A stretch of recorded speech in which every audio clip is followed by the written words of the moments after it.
jangan tertipu ya Iya. dengan storytellingnya orang-orang yang mengatakan bahwa saya sukses di kripto karena Iya. saya sudah beli kripto di harga sekian kemudian saya Mm-mm. jual di harga. Itu kan cerita semua. Sebentar ya. Yang tadinya orang sudah berharap bahwa wah dengan trading kripto saya harusnya nih bisa kaya cepet. Kan itu Ya. ilusi yang dimunculkan Iya. ya. Tapi Indonesia ini ngeri loh. Pemain kripto itu 30 juta orang mungkin ada. Banyak Tapi banget ya. pertanyaannya bagaimana nasibnya mereka? Iya. Untung apa loss nih ya kan? Iya.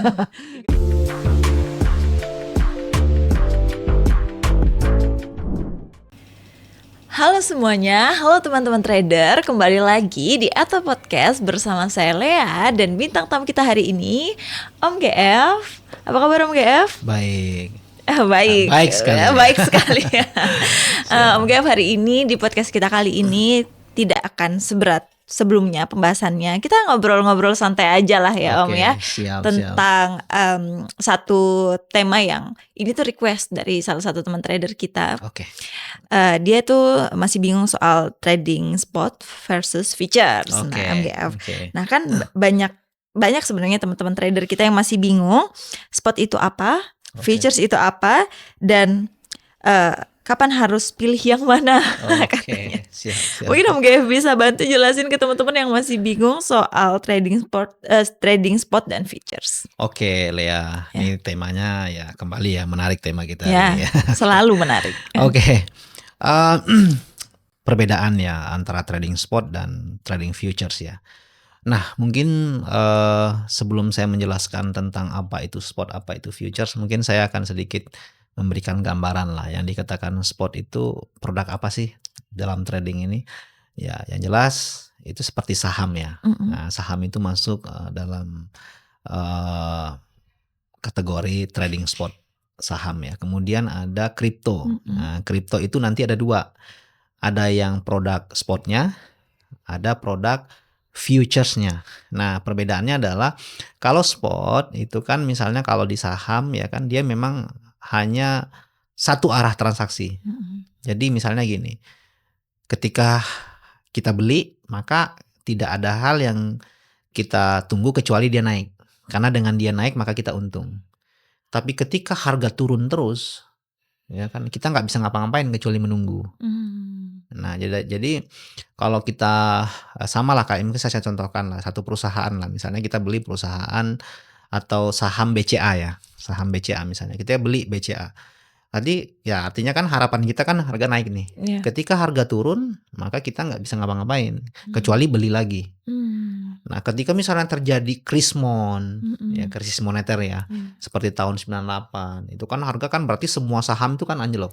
Udah orang-orang yang beli saham pada saat itu saham Indonesia ya artinya ya hari ini dia berpotensi untuk rugi besar ya kan. Nah, kecuali mereka mungkin sabar menunggu ya. Nah, jadi butuh kesabaran yang tinggi lah dan menurut saya butuh uang dingin. Nah, kenapa? Karena itu tadi kita di trading di spot ini ya betul-betul kalau memang harga turun ya kita harus menunggu gitu kan. Nah, sama juga dengan kripto. Kripto ada apa nih hari ini? Mungkin Bitcoin misalnya. Orang punya Bitcoin, saya beli Bitcoin karena prediksi saya harga akan naik. Nah, ketika saya trading spot ya ketika harga turun nih kayak sekarang nih. Dari kemarin kan influencer selalu bilang bahwa kripto akan ke $200.000 ya kan. Bitcoin akan ke $200.000. Bitcoin akan sampai ke bahkan mungkin $1 juta. Kan ini kan narasi yang dimunculkan oleh influencer kripto ya. Nah, mungkin orang banyak lah yang tergerak beli. Mungkin beli misalnya di harga 120, kemarin kan sempat di harga 120. Atau mungkin ada yang beli di harga $100.000 ya. Nah, sekarang harga di berapa? Mungkin hari ini kemarin sempat di 79 ya, $79.000 harganya ya. Nah, kemudian hari ini mungkin sudah agak naik lah menjadi $80.000 ya kan. Nah, tapi kalau orang yang beli di harga $100.000 tadi tentu kan masih floating. Bisa potensi untuk loss lumayan ya kan. Ketika hari ini apalagi kalau mentalnya nggak kuat mungkin sudah dijual dijual di situ ya kan pada saat turun karena mungkin portonya turun, ada yang portonya turun mungkin sampai 50%, ada yang 70%, 80% bahkan ya kan. Bahkan mungkin banyak juga yang sebenarnya mereka udah ya sudahlah gitu kan. Udah habis lah modalnya gitu. Nah, jadi spot itu satu arah, kita hanya menunggu harga naik. Ketika harga turun ya kita nggak ada hal yang bisa kita lakukan kecuali kita close atau jual, atau kemudian kita bisa ambil posisi buy lagi. Tetapi tentu ini akan beresiko ketika harga turun lagi ya. Itu. Nah jadi itu perbedaannya ya. Nah tetapi ada namanya futures. Kalau futures itu dua arah transaksi, dua arah trading. Jadi baik naik ataupun harga turun kita bisa untung. Baik harga naik ataupun harga turun kita bisa untung. Kalau tadi kan kalau kripto tadi ataupun kripto spot dan saham tadi kita hanya akan profit kalau harga naik melebihi pembelian kita. Jadi kita hanya butuh perusahaan ataupun koin yang memang prediksi kita secara fundamental ataupun secara teknikal bahwa naik kan gitu. Kalau yang spot. Kalau yang future berbeda. Ketika misalnya prediksi kita harga turun, ya kita tinggal sell. Ketika harga turun sampai ke bawah, berapa selisihnya sell kita tadi dengan kita close di situ kita untung. Ketika prediksi kita naik, kita buy di atas close, berapa selisihnya kita untung. Jadi menariknya di futures ini contoh nih, kita contoh ya COVID misalnya. Pada saat COVID itu kan kondisi perekonomian dunia kan banyak saham yang berguguran pada saat COVID. Orang yang trading di saham atau di spot waktu itu pasti turun. Karena kan kondisi dunia lagi nggak bagus. Indonesia lagi nggak bagus nih. Tapi ketika kita trading futures kayak oil misalnya, futuresnya oil pada saat COVID, kan ekonomi dunia ini lagi hancur, ya kan? Pasokan minyak melimpah karena nggak ada yang pakai pesawat segala macam, nggak ada yang ini, penggunaan minyak lagi terganggu kan, pasokan menumpuk, harga turun kan, kita tinggal sell aja, sell kan benar tuh, minyak kan turun sampai $7 per barrel. Nah orang yang trading futures pada saat itu karena melihat bahwa ini harga akan turun, dia fokusnya sell, sell berapa selisihnya harga turun, close di bawah berapa selisihnya, tinggal dihitung, itulah profitnya. Paham ya maksud saya ya? Jadi contoh misalnya kayak oil misalnya kan, pada saat tahun 2022, pada saat perang Rusia Ukraina, kita tahu bahwa Rusia ini kan juga salah satu penghasil minyak ya, negara penghasil minyak, masuk dalam OPEC Plus lah. Nah ini kan perang, otomatis kan ini gejolak ya. Akan ada kesulitan ketika ada perang, kan ada kesulitan distribusi dan lain sebagainya, akan membuat harga minyak naik. Ada kekhawatiran akan membuat komoditi ataupun minyak naik. Ya kita tinggal fokus buy. Dan benar harga sempat naik $130 per barrel tuh tertinggi harga minyak. Inilah menariknya gitu loh. Jadi kalau kita berbicara spot, kita butuh kita butuh produk baik saham ataupun kripto yang memiliki fundamental yang kuat. Kita butuh momentum yang tepat. Contoh nih, kripto hari ini mungkin di harga 90 ribuan. Ya, dolar ya harganya. Tahun 2011, 2010 itu masih mungkin hanya berapa lah harganya ya kan? 1 juta mungkin harganya. Tapi sekarang mainnya sudah berapa? Bahkan kemarin hampir 2 miliar harganya. Tinggi banget ya Om. Iya, makanya saya bilang, tapi kan momentum tahun 2010 dengan momentum hari ini kan berbeda. Iya sih.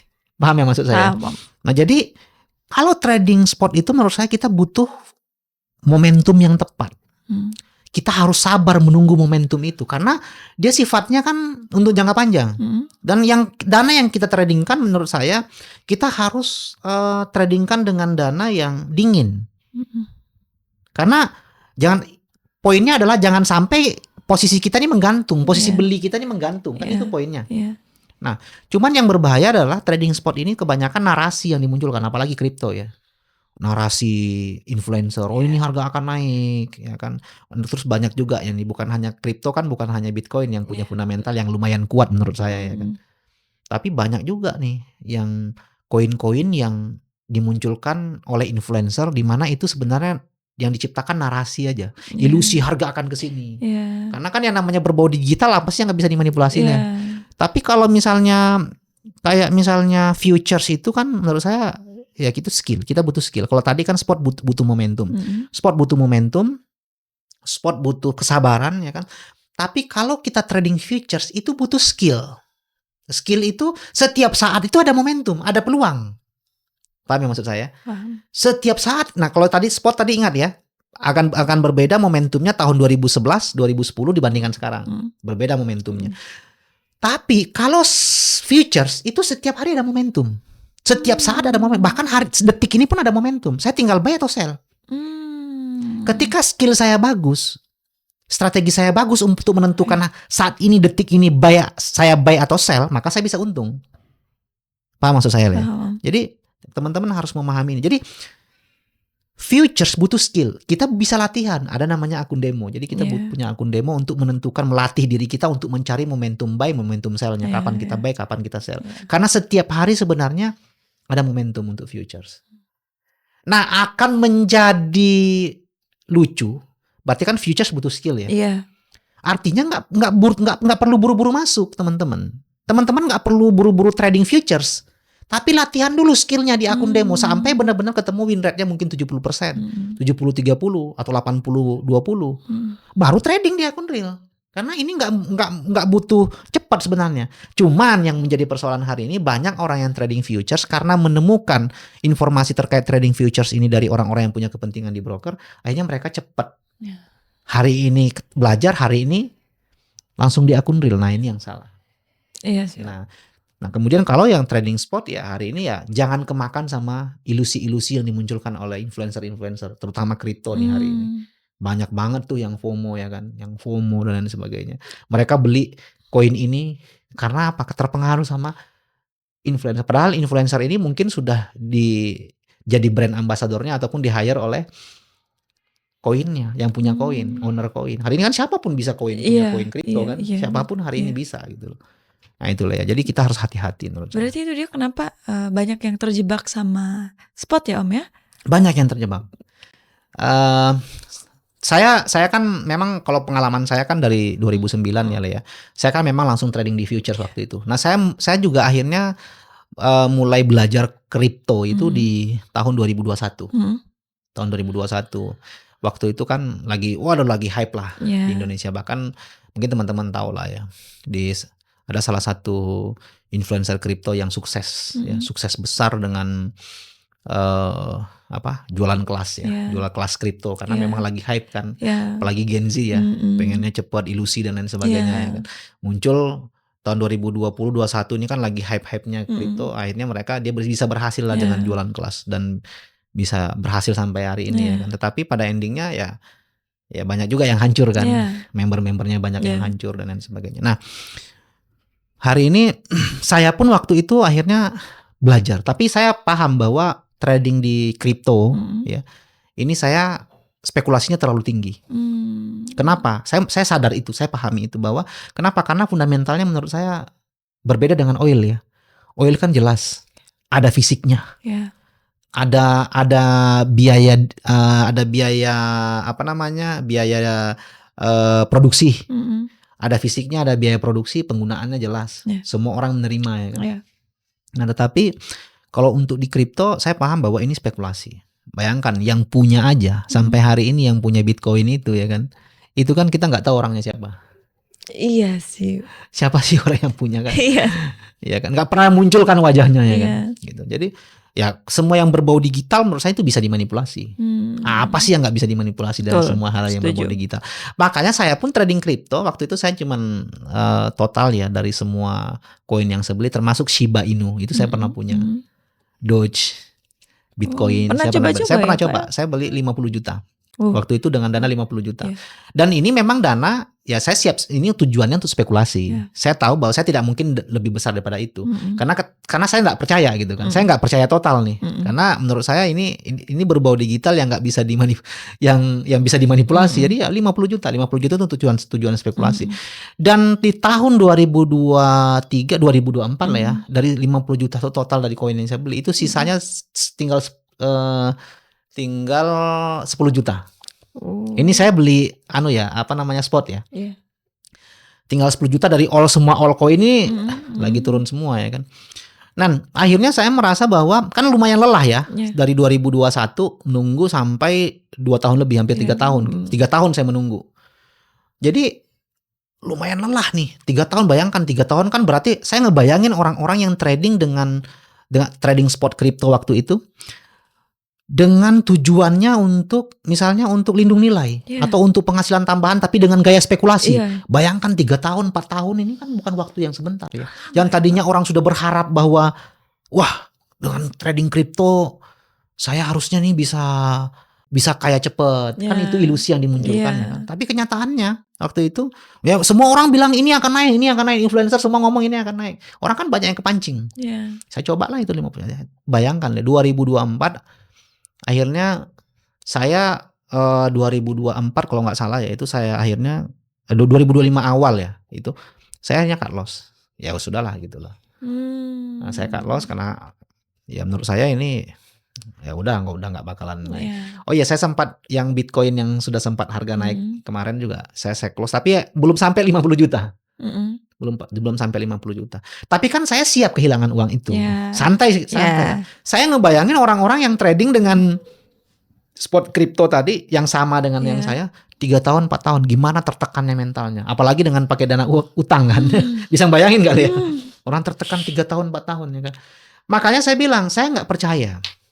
Saya nggak percaya orang yang berani yang mengatakan dia bisa beli, bisa profit. Misalnya saya beli Bitcoinnya dari tahun 2011. Saya close-nya, saya jualnya pas harga naik di 120.000 dolar misalnya. Saya nggak percaya. Kenapa? Siapa yang bisa berani nahan profit bertahun-tahun? Kecuali kalau karena memang dia lupa. Kita ini kan sifat manusiawi kita nih ya. Ketika kita floating loss, kita berani nahan. Mau bertahun-tahun kita pasti tahan. Tapi kalau kita nahan profit, mungkin cuma 1 hari 2 hari saja sudah profit 50% mungkin kita close. Makanya saya tidak pernah percaya ketika ada informasi ataupun yang disampaikan oleh seorang influencer kripto yang mengatakan bahwa dia berani nahan sampai bertahun-tahun sampai profit mungkin ribuan persen. Saya kurang yakin. Kenapa? Karena saya trader. Saya sudah mengalami bagaimana trading spot, bagaimana lelahnya menunggu. Kita profit 50%. Menurut Lea profit 100% besar nggak? Besar dong. Besar dong. Bener nggak? Ya kalau cuma 1 hari kita bisa dapat 100% kira-kira close nggak? Close nggak? Bener nggak? Close dong. Kecuali kalau kita nahan loss ya. Itu makanya saya bilang hari ini kita jangan tertipu ya dengan storytellingnya orang-orang yang mengatakan bahwa saya sukses di kripto karena saya sudah beli kripto di harga sekian kemudian saya jual di harga. Itu kan cerita semua. Bahkan orang ya portofolio pun bisa dimanipulasi kok. Hari ini. Makanya saya bilang hati-hati, trading di spot itu rawan apa? Itu karena apa? Yang dimunculkan narasi. Fundamentalnya enggak terlalu kuat, tapi narasi yang dimunculkan.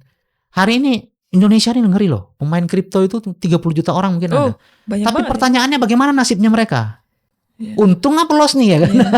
30 kan juta gitu. itu tuh berapa yang untung, berapa yang loss ya? Kan enggak pernah dibuka datanya ya kan. Nah, jadi entah itu trading di spot ataupun futures menurut saya harus ada data ini sih menurut saya. Tetapi ada nggak yang untung? Ya ada lah yang untung. Yang di kripto ya pasti banyak juga yang untung. Tapi yang menjadi persoalan hari ini adalah bagaimana? Apakah untuk jangka panjang? Jangka panjangnya profit atau loss nih? Jangan-jangan itu tadi kayak saya kan 3 tahun 4 tahun nahan loss ya. Tapi pasti banyak yang memiliki yang bernasib sama sebenarnya. Makanya sebelum trading entah itu spot ataupun futures yang harus dipastikan itu tujuan tradingnya untuk apa. Kalau tujuan tradingnya untuk spekulasi ya santai kita mau floating 10 mau loss pun nggak masalah kan karena memang tujuannya spekulasi. Nah, itu yang paling penting. Saya selalu menekankan itu lah ya. Kalau teman-teman nih minta saran, terus Pak baiknya trading spot atau trading futures? Kita kembali ke tujuan tradingnya, ya. Kalau tujuan tradingnya kita untuk jangka panjang, memang trading spot menurut saya bagus. Tetapi memang kita harus memilih produk-produk spot yang memang kuat secara fundamental. Ya memang hari ini kan banyak teman-teman yang trading dengan koin-koin micin lah kalau istilahnya ya kan. Itu karena mereka berharap bahwa wah saya bisa profit sampai ribuan persen. Cuman yang jadi masalah kan hari ini banyak orang yang koin-koin ini pun bisa jadi ranah scam juga ya. Bagaimana caranya? Jadi gini, saya ciptakanlah satu koin, saya tinggal hire aja nih influencer. Saya buatlah narasi, begitu belum ada yang beli harga naik. Wih koin ini sudah naik jadi 5.000%. Yeah. Ya dinaikin karena belum ada yang beli. Kan gitu. Nah, tapi nanti endingnya cara mereka adalah udah hire influencer. Wah, ini akan naik sekian loh. Oh, ini akan naik. Begitu banyak orang yang beli, harga jatuh. Larinya kemana ya? Ke bandarnya ya kan. Nah, kan ini yang terjadi nih. Nah, jadi kembali tadi ke tujuan trading. Kalau tujuan trading, ingat, kalau tujuan trading kita spekulasi, enggak masalah kita beli koin micin dan kita siap kehilangan kan. Kalau tujuan trading kita spekulasi, menurut saya enggak masalah juga di kripto. Enggak masalah, tapi tujuannya artinya kita sudah siap kehilangan itu. Nah, tapi kalau tujuan trading kita memang untuk jangka panjang, lindung nilai, kita butuh percaya sama skill menurut saya. Skillnya hari ini di future berarti. Karena dia setiap saat ada momentum dan saya bisa uji akurasi dari strategi saya. Skill saya bisa saya uji di situ. Gitu kan. Kalau untuk jangka panjang. Tapi memang ingat, trading futures pun sangat beresiko ketika kalian tidak punya skill. Nah, contoh hari ini oil. Saya mau pakai oil untuk jangka panjang. Ketika saya trading di oil untuk jangka panjang, berarti saya kan butuh keamanan. Saya harus sudah punya rumus bagaimana cara trading futures di oil yang benar-benar aman untuk lindung nilai. Strateginya saya sudah punya. Saya juga sudah punya nih bagaimana strategi trading oil saya untuk penghasilan tambahan. Saya juga punya strateginya. Saya juga sudah punya strateginya bagaimana untuk spekulasi. Saya punya strateginya. Jadi kembali lagi, mau trading spot, mau trading futures, kalau teman-teman tujuan tradingnya tidak sesuai dengan strategi trading yang digunakan atau dana trading yang digunakan itu tidak sesuai dengan tujuan trading kita, maka itu bisa hancur. Nah, kalau gitu kapan dikatakan seseorang itu cocoknya dia trading spot dan cocoknya trading futures? Nah, kembali lagi, kalau memang dia punya waktu untuk belajar, ya memang di spot, menurut saya di futures ya, karena kan itu tujuannya kita melatih skill kita. Kalau memang lu teman-teman punya tujuan waktu yang memadai untuk belajar, waktu yang memadai untuk memantau market, ya kan, meriset dan lain sebagainya, menurut saya itu cocoknya di future. Tapi kalau untuk teman-teman yang nggak punya waktu dan mau bersabar menunggu momentum, ya kan, ya cocoknya di spot. Lebih aman di mana, Pak? Semuanya tidak ada yang aman. Kalau kita ilmunya nggak dapat ya. Suka nih saya mungkin. Karena ya lagi-lagi saya katakan ya semua tergantung keilmuan kita kan. Semua tergantung pengujian kita, ya kan. Tergantung bagaimana cara kita yakin. Nah, tadi kalau di futures jelas cara kita yakin karena memang kita sudah uji strateginya, cocok di kondisi market normal, trending ekstrim kita bagus strateginya, bisa bikinkan robot, bisa backtest, bisa forward test, ya kan. Kalau spot hari ini parameternya apa? Kalau spot hari ini parameternya bagaimana fundamentalnya, kuat atau enggak? Kita beli saham BCA hari ini alasannya apa? Oh, BCA ini ke depan akan sekian ya kan. Tapi ingat, itu kan hanya prediksi. Prediksi artinya bisa saja benar, bisa saja meleset kan. Nah, yang paling pentingnya adalah kita kembali ke tujuan trading kita. Tujuan spekulasi berarti memang nggak apa-apa. Saya trading sedikit spekulasi, tapi saya siap kehilangan. Dan yang harus dipastikan adalah ketika saya hilang uang ini, ya saya nggak menghancurkan kebutuhan primer saya. Kalau tujuannya untuk lindung nilai, berarti saya butuh trading dengan dengan money management yang baik. Entah itu di spot, entah itu di futures. Jadi Om Gav juga tidak yang mengatakan, oh ini lebih aman, oh enggak. Tidak. Semuanya punya resiko masing-masing. Semua punya resiko masing-masing. Tergantung tujuannya. Betul, gitu ya Om ya. tergantung tujuannya. Nah itu dia teman-teman, saya yakin pasti akan banyak pro dan kontra nih. Di podcast kita ini akan banyak tapinya, banyak banget pasti teman-teman yang tapi kan Om gitu kan. Nah kalau teman-teman yang mungkin punya pemikiran lain, teman-teman boleh nih langsung aja nulis di comment section. Nanti akan direspon sama Om GF langsung gitu ya teman-teman ya. Baik teman-teman, itu tadi pembahasan kita tentang trading futures versus trading spot. Bagi teman-teman mungkin yang masih bingung, yang sama juga punya pertanyaan tentang aduh saya masih nggak ngerti nih trading spot dan trading futures, saya harap teman-teman nonton sampai akhir biar teman-teman tuh tahu nih sebenarnya yang lebih bagus tuh trading spot atau trading future sih gitu ya MGF ya. Teman-teman terima kasih sudah menonton podcast kita kali ini. Teman-teman jangan melewatkan podcast kita selanjutnya karena akan ada tema yang pasti akan sangat-sangat menarik buat teman-teman. Saya Lea Jasmine pamit undur diri dan MGF. Teman-teman jangan lupa untuk like, comment, and subscribe. Sampai bertemu di podcast selanjutnya.